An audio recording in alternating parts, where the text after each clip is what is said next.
সর্বপ্রথম ধন্যবাদ জানাই যে চিলাবাড়ি আন্দোলনের প্রত্যেক সম্মানিত ভোটারদেরকে যে ভোটাররা যে রায় দিয়েছেন যে জনরায় এটা সর্বাবস্থায় আমি এটা মাথা পেতে মানিয়ে নিতে রাজি আছি।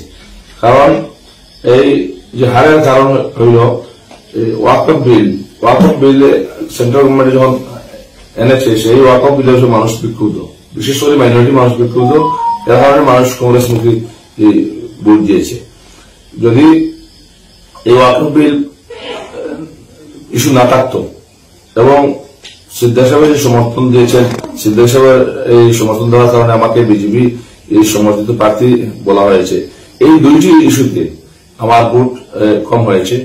কারণ এই আমি যখন নিজে প্রার্থী ছিলাম 18 জিবি মানুষ মইনাবাই কাছে আমাকে সমর্থন করেছিল, তখন যে অবস্থা ছিল। এরপরে যখন আমি নির্বাচনে নেমেছি এবং এই ওয়াকফ বিল পাস হয়েছে, এই ওয়াকফ বিল পাস হওয়ার পরে আর সিদ্দিক সাহেবের সমর্থনের পরে দেখা যাচ্ছে যে জনমত আরো কমিয়ে আসছে।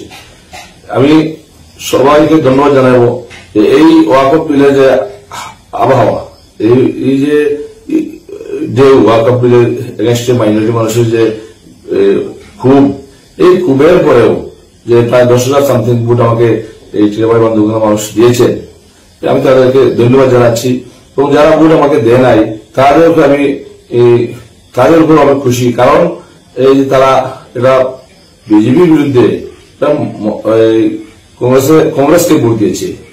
বিজেপির বিরুদ্ধে আমার প্রতিনিধি যে প্রার্থী ছিলেন, কংগ্রেসের যে প্রার্থী ছিলেন কবির আহমদ বা মমতা বেগম, ওনাদেরকে ভোট দেয়নি। ভোটাররা ভোট দিয়েছে, সম্মানিত ভোটাররা ভোট দিয়েছে ওয়াকফ বিলের বিরুদ্ধে, বিজেপির বিরুদ্ধে। তাই আমি যারা ভোট মমতা বেগমকে দিয়েছে তাদেরকেও আমি সম্মান করি, তাদেরকেও অনুরোধ করবো। নির্বাচনে প্রতিনিধি আমিও ছিলাম, মমতা ছিলেন। নির্বাচনে তো হার জিত আমরা জানিয়ে নির্বাচনে দাঁড়িয়েছি।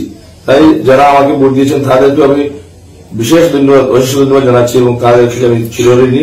তারা আমার এই আবহাওয়ার এই যে ওয়াকফ বিলের বিরুদ্ধে যে ভোট আমাকে দিয়েছে তাদেরকে আমি ধন্যবাদ জানাচ্ছি এবং তাদের কাছে আমি চিরঋণী। যারা আমাকে ভোট দেয় নাই তাদের উপর আমি সন্তুষ্ট। কারণ তারা যে আজকে যে অন্যায় প্রতিবাদে কংগ্রেসকে ভোট দিয়েছে তাও ঠিক করেছে। কারণ এই যে ওয়াকফ বিল যেটা, এই ওয়াকফ বিল কোন অবস্থায় মাইনরিটি মানুষ মানিয়ে নিতে পারছে না। আমিও নিজে ওয়াকফ বিলের বিরুদ্ধে আছি। তাই যে জনগণের যে রায় দিয়েছে সেই রায়ের উপর আমি সন্তুষ্ট এবং আবার সবাইকে আমি